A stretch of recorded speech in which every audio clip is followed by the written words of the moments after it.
राधे राधे मेरे प्यारे भाइयों बहनों माताओं व बंधुओं, संस्कार की बातें चैनल में आपका स्वागत है। बंधुओं, आज मैं अपनी वीडियो में आपको सुनाने जा रही हूँ एकादशी व्रत पारण की कथा। बंधुओं, जो कोई भी एकादशी व्रत पारण की कथा को सुनते हैं उन्हें एकादशी व्रत का पूर्ण फल प्राप्त होता है। बंधुओं, पूर्ण विश्वास सच्ची निष्ठा के साथ ही एकादशी व्रत पारण की कथा को सुने और सुनने के बाद कमेंट बॉक्स में राधे राधे अवश्य लिखें। बंधुओं, यदि आपने YouTube चैनल संस्कार की बातें अब तक सब्सक्राइब नहीं किया तो जरूर करें और बेल आइकन दबाना ना भूलें ताकि आपको हमारी आने वाली सभी वीडियोस की जानकारी सबसे पहले हो सके। बोलो विष्णु भगवान की जय हो, तुलसी माता की जय हो। हमने आपके मुख से तुलसी के पत्र और पुष्प का शुभ महात्म सुना जो भगवान विष्णु को बहुत ही प्रिय है। अब हम आपसे तुलसी की पुण्य में कथा को सुनना चाहते हैं। व्यास जी बोले, ब्राह्मणों, पहले स्कंद पुराण में मैं जो कुछ बतला आया हूँ वही यहाँ भी कहता हूँ। शतानंद मुनि के शिष्य कठोर व्रत का पालन करने वाले थे। उन सब ने एक दिन अपने गुरु को प्रणाम करके परम पुण्य और हित की बात पूछी। शिष्यों ने कहा, नाथ, ब्रह्मवेताओं में श्रेष्ठ आपने पूर्व काल में ब्रह्मा जी के मुख से तुलसी जी के जिस कथा का श्रवण किया था उसको हम सब सुनना चाहते हैं। शतानंद जी बोले, शिष्यगण, तुलसी जी का नाम उच्चारण करने पर ही असुरों का दर्प दलन करने वाले भगवान श्री विष्णु प्रसन्न हो जाते हैं।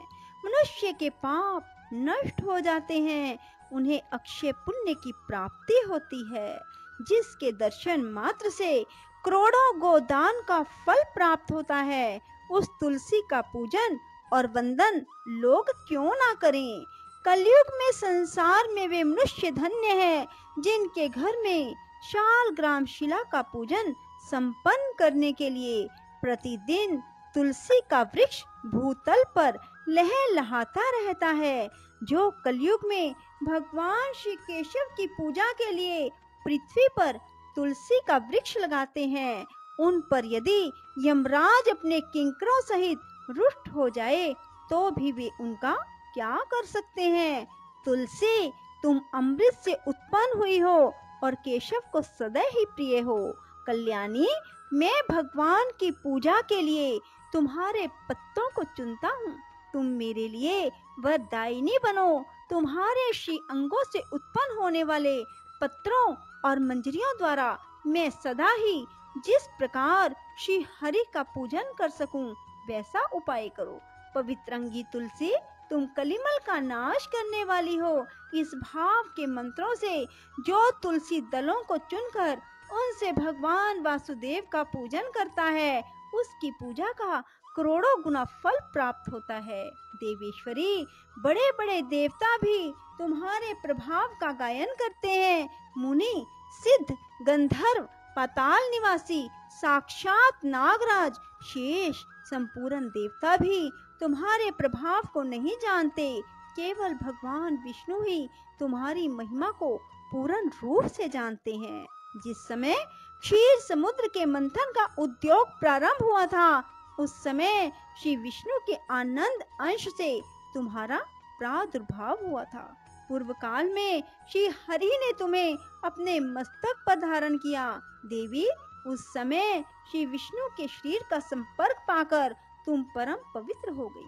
तुलसी, मैं तुम्हें प्रणाम करता हूँ। तुम्हारे श्री अंग से उत्पन्न पत्रों द्वारा जिस प्रकार श्री हरि की पूजा कर सकूं ऐसी कृपा करो जिससे मैं निर्विघ्नता पूर्वक परम गति को प्राप्त हूँ। साक्षात श्री कृष्ण ने तुम्हें गोमती तट पर लगाया और बढ़ाया था। वृंदावन में विचरते समय उन्होंने संपूर्ण जगत और गोपियों के हित के लिए तुलसी का सेवन किया।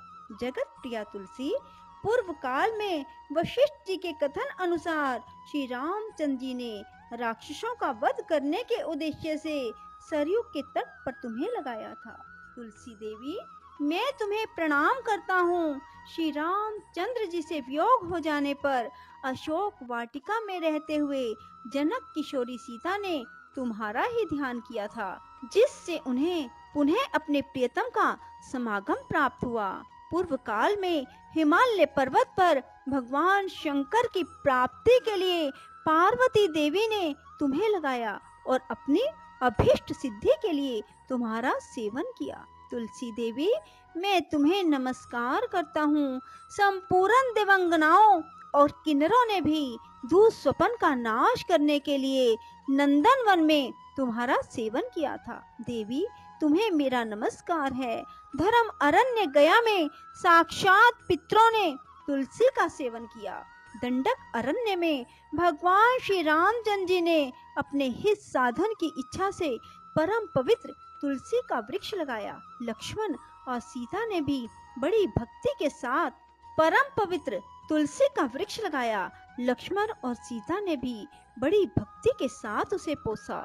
जिस प्रकार शास्त्रों में गंगा जी को त्रिभुवन व्यापिनी कहा गया है, उसी प्रकार तुलसी देवी भी संपूर्ण चराचर जगत में दृष्टि गोचर होती है। तुलसी का ग्रहण करके मनुष्य पातकों से मुक्त हो जाता है। और तो और मुनीश्वरों, तुलसी के सेवन से ब्रह्म हत्या भी दूर हो जाती है। तुलसी के पत्ते से टपकता हुआ जल जो अपने सिर पर धारण करता है, उसे गंगा स्नान और 10 गोदान का फल प्राप्त होता है। देवी, मुझ पर प्रसन्न होवो। देवेश्वरी, हरि प्रिय, मुझ पर प्रसन्न हो जाओ। क्षीर सागर के मंथन से प्रकट हुई तुलसी देवी, मैं तुम्हें प्रणाम करता हूँ। द्वादशी की रात्रि में जागरण करके जो इस तुलसी माँ की कथा को सुनता है, भगवान श्री विष्णु उसके 32 अपराध क्षमा कर देते हैं। बाल्य अवस्था, कुमार अवस्था, जवानी और बुढ़ापे में जितने पाप किए जाते हैं, वे सब तुलसी स्तोत्र के पाठ से नष्ट हो जाते हैं। तुलसी के स्तोत्र से संतुष्ट होकर भगवान सुख और अभ्युदय प्रदान करते हैं। जिस घर में तुलसी जी की इस कथा को सुना जाता है, पढ़ा जाता है, उसका कभी अशुभ नहीं होता, उसका सब मंगल ही होता है, किंचित भी अमंगल नहीं होता। उसके लिए सदा सुकाल बना रहता है, वह घर प्रचुर धन धान्य से भरा रहता है। तुलसी जी की इस कथा को सुनने से मनुष्य के हृदय में भगवान विष्णु के प्रति अविचल भक्ति होती है, उसका वैष्णवों से कभी वियोग नहीं होता। इतना ही नहीं, उसकी बुद्धि कभी अधर्म में प्रवृत्त नहीं होती। जो द्वादशी की रात्रि में जागरण करके तुलसी जी की इस कथा का पाठ करता है, उसे करोड़ों तीर्थों के सेवन का फल प्राप्त होता है। बोलो विष्णु भगवान की जय, तुलसी माता की जय। राधे राधे, जय श्री कृष्णा। बंधुओं, यदि आपको हमारी वीडियो पसंद आए तो इसे लाइक करें और शेयर भी जरूर करें। धन्यवाद।